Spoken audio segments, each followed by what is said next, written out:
A biblical perspective on life, culture and current events. This is 2020 on Vision. You may be aware that there are a growing number of young people identifying as trans, that is, transsexual, the T in the LGBTQIA. Well, some Christian communities affirm these new gender and sexual identities, but many others hold very grave concerns. A different dimension to explore today. Our special guest is the father of a young woman who identifies as trans. He says he's terrified of what she is planning to do to herself by way of drugs and life-altering surgeries.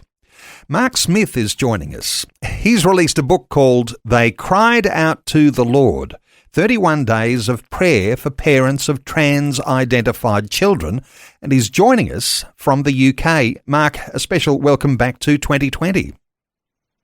Thank you, Neil. Mark, you called your new book a resource for parents who are estranged, who are confused, who are grieving, afraid, and angry. Are these the emotions that you have experienced over recent years? Yes, I've been struggling for over 3 years now, since my daughter, she actually effectively ran away from home, and we are currently estranged at her decision, not from myself and my wife. And initially, she left home. We thought she was suffering from anxiety, which a lot of young people were during the COVID pandemic. And we arranged for her to stay with relatives. And it was only a month or two after that that it was revealed to us that she had, as they say, come out as trans. And I was very aware at that time of the risks and dangers that young people face, and adults, if they follow through on that desire to, say, transition from one gender to another gender. And so, yes, I felt terror, I think, is the primal emotion that I had. Fear for my daughter, fear for what she would do to herself. Also, anger, confusion, guilt. There was a whole lot of difficult emotions that I've had to process in the months following that, and now years. Mark, how old was your daughter when you say she came out? She was 16. Yeah, so quite young. In Scotland, at the age of 16, our local government, Scottish government, gives a lot of authority or power to children age 16.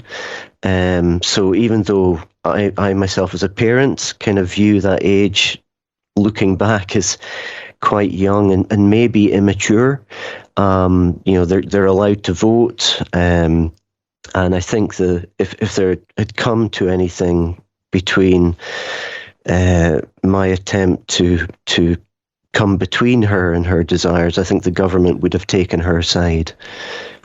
And I'm not sure whether you know what the laws are like here in some of our states and territories, but my thought is that it's a whole lot younger than 16 here in Australia, where authorities can overtake the responsibility and rights of parents.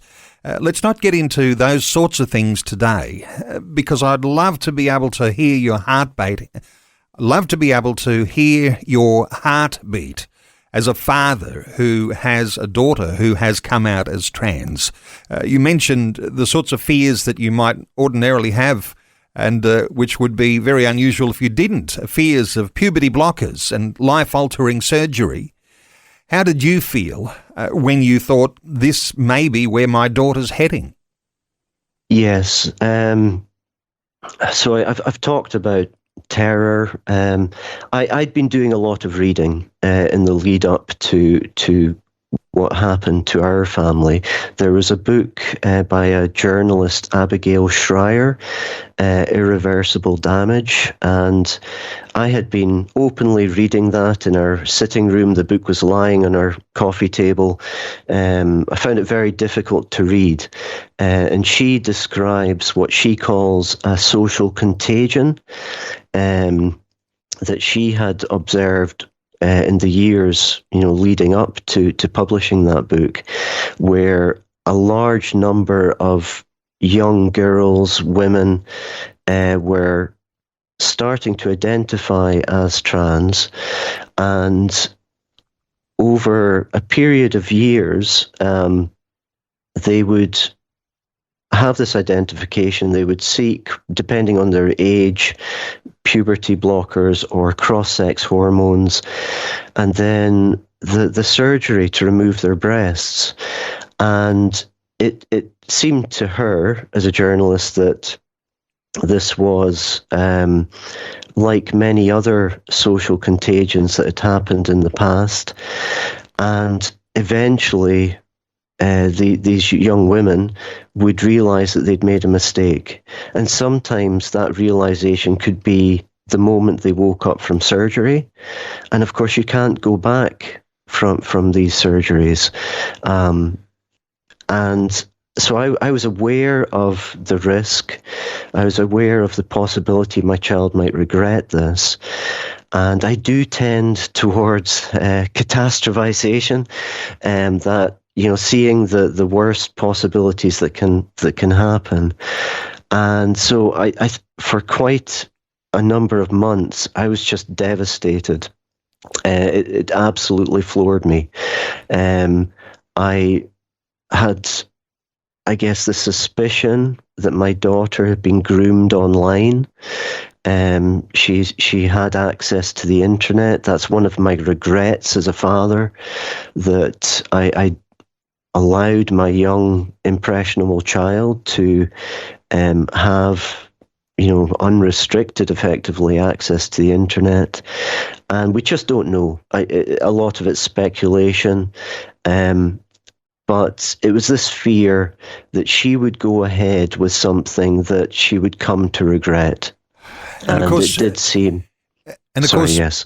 And Mark, this is not something that just affects you and your wife, father and mother, because the ramifications for the rest of your family.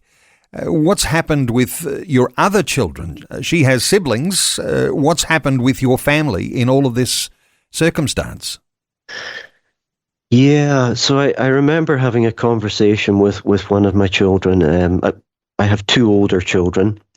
And I called one of them, and when I found out about this, and it seemed in that conversation that one of my older children was affirming my youngest daughter, and I had to end the call. I was horrified at the thought that one of my children might be encouraging another to do something that I felt was ultimately harmful to her. We tried to maintain a relationship with both of our older children and with our youngest, but it has been very difficult. And I didn't feel able to talk to my older children after that. So we tried to kind of maintain this relationship on the surface. But I think it's been very difficult for them as well as for me and my wife. And over the last year, they've drawn further and further away to the point that they've effectively all estranged themselves from myself and my wife, which has just been awful. And I know that just processing that must be one of the hardest things that you have ever done, a breakup of really an entire family here, where Yes. your other children are supporting your daughter who estranged herself from you and turned to the trans dimension.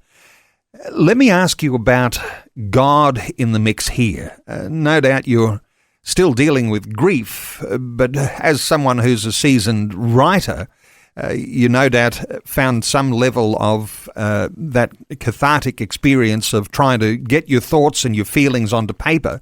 You've done this in your new book. Tell us about why you took this to God and began then to write. So you'll be familiar, your listeners will be familiar with the story of Job. And I think in those early days, that was the account that came back to me. This experience of Job, he lost his children, he lost his possessions, his home, everything of value in his life, and I think his wife tells him, "Curse God and die. You've got nothing left." And it felt like that in a very short space of time. I lost one, and then both of my other children. And what else did I have but to go to God? And I remember, I think I fasted for a few days in that first week, just seeking God, praying, looking for some answers, for some way out. And I think God did speak to me in that time. I reached a very low point. I think I actually thought about continuing the fast, so almost like a hunger strike. And I realized that was probably not a good thought. It was if I was to end my life, that would be another evil in this situation. And I feel that God rescued me from that. And so both myself and my wife, we just prayed. That's all we could do, is we gave it up to God, struggled with it. It wasn't so much that God was giving us answers, but just that God was with us in what we were going through. And it probably, so a year and a half, 2 years into this, I had written 2 previous books on the theme of 31 days of prayer. And I felt it might be helpful for me to process what I'd experienced, the many questions I still had, and try and find out if God had any answers. And I think anybody who's been through a difficult situation and has given that up to God will know that sometimes the answer is not that there is necessarily an answer. It's just that God is with us in these difficult situations, and we can put our hope in God. I think God allows us to go through trials. He allows us to go to suffer in situations, and we don't understand why. Perhaps we'll never in this life understand why. But reading the accounts of other people who had suffered, that there's so many in the Bible, people who've gone through suffering, it was reassuring to know that can be part of God's plan, and that we can have hope in God even in that difficult time. Mark's new book is considered a resource for parents who are estranged, who are confused, who are grieving, afraid, or angry. The book is called They Cried Out, and we're going to continue our conversation just ahead and talk some more about They Cried Out to the Lord. 31 days of prayer for parents of trans-identified children. We're back with more with Mark Smith very shortly. We're taking some time to explore the feelings of a parent when they have a child who has identified as transsexual. Some Christian communities now are even affirming this new gender and sexual identity, that in fact, a majority of young girls, more than young boys, are pursuing. Well, our special guest is Mark Smith. He's released a book called They Cried Out to the Lord, 31 Days of Prayer for Parents of Trans-Identified Children. Mark, when we think of the theological foundations here, did you go to the Bible? Did you do some research around where you ought to be as a Christian parent and thinking through these issues? How did you establish that this was a right path for you? So it's interesting. I do have someone who's quite close to me who said to me that they don't agree with my theology in this. And I found that a very strange thing for them to say. So this is a Christian, they've been through Bible college training. But for me, this is not a theological issue. It's a health and safety issue. I think if we were to go in a time machine, go back 20 years, and you were to say to someone, do you believe that someone can change their gender from male to female or female to male, they would look at you as if you were mad. And the idea that you can transition from one sex to another, it's just not possible. You can't do it at the genetic level. You cannot do it physically. All there is plastic surgery, and at that, quite dangerous plastic surgery as well. So my perspective primarily is as a parent is I don't want my child to go through something that cannot be reversed and could have terrible impact on their future life. But that being said, so I've kind of turned your question around, so apologies for that. I think that there is a spiritual question here, and it would be, what is God's desire for us as people? And we read in the first chapters of Genesis that God created us male and female, and Jesus affirmed this in his teaching when he was talking about marriage.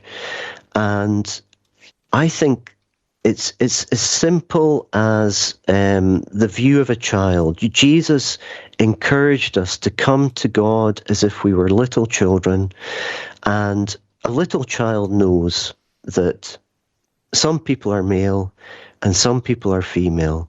And you maybe have seen there's clips on YouTube or social media of a child, just in innocence and naivety saying, that's a man or that's a woman. And if a child can see it, why can't we? So I think the theological thing, that's probably of less, I'm scared to say this, of less importance as a father as the kind of health and safety concerns that I have. But I do think we need to remember this isn't a complicated thing. It's a very simple thing, but we have made it appear to be more complicated than it actually is. I think there'll be a lot of parents who will agree with you that just getting into some sort of theological debate over what's right or wrong isn't going to be helpful when you are a parent and you are concerned about the welfare, the health and safety welfare of your child. Because, of course, we're created in the image of God. That's not even controversial. That's very, very significant from Genesis chapter 1. It's biologically sound, and we would appreciate that feelings have been hijacked by ideology in this sense. What are other parents saying to you, those who have looked at your new book? What sort of feedback have you been receiving, Mark?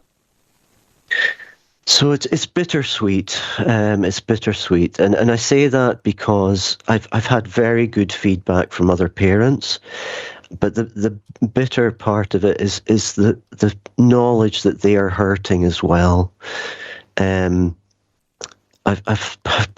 I've probably sold more copies of this book in the last 2 months than I have of all my other books combined in the last 5 years.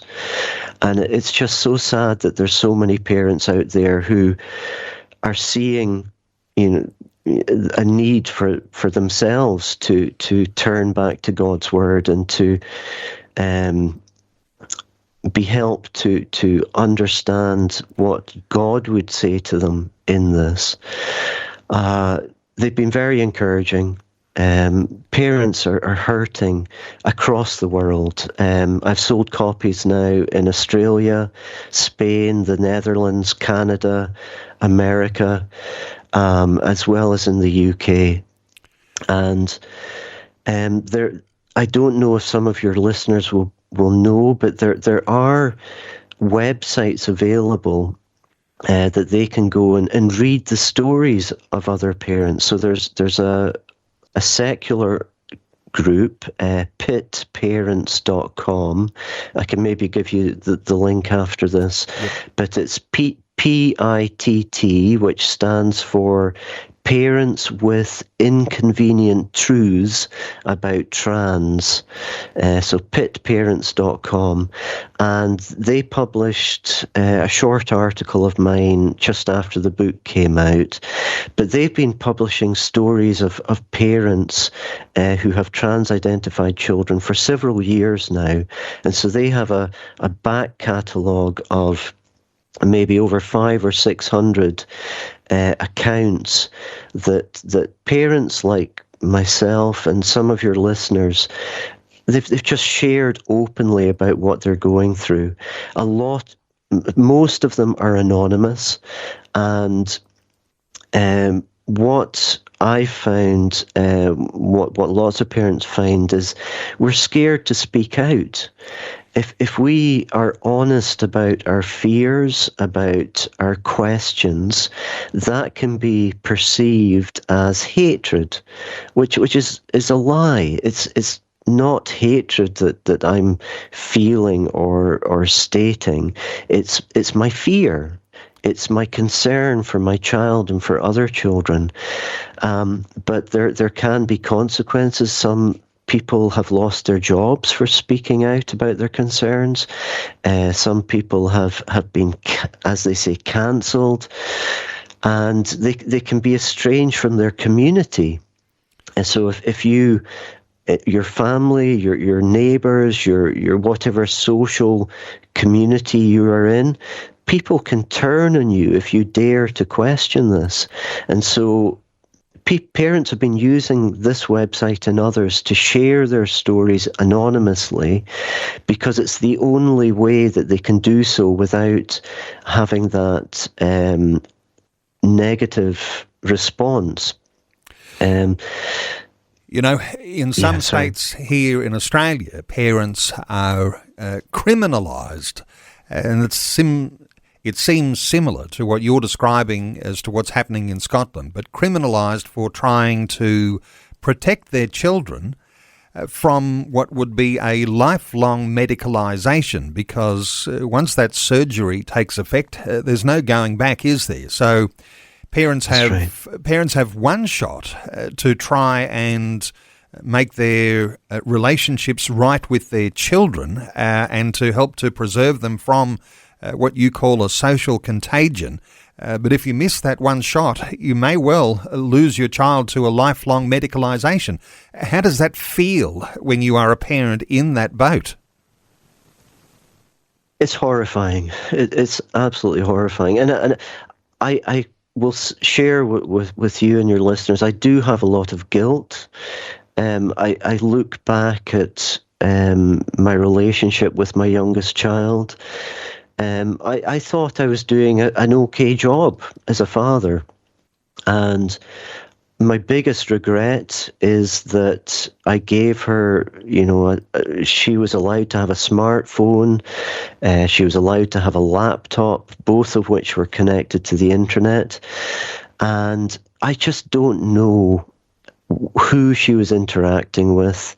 My fear is that she was groomed. I don't know if she was, but that is a fear that I have. And if so, I'm responsible that I allowed that to happen. And also, guilt over the way that I allowed myself to speak. I share in They Cried Out to the Lord that, we're told, I think, in James to be careful of what we say. James talks about the tongue being a terrible thing. All sorts of bad things can happen from what we speak. And I was concerned. I was concerned about what was happening to other children. I was concerned about the surgeries and the drugs that were being given to young people. And I allowed myself to express my concerns in front of my youngest child, possibly at a time when she was considering herself, asking questions, am I trans or not?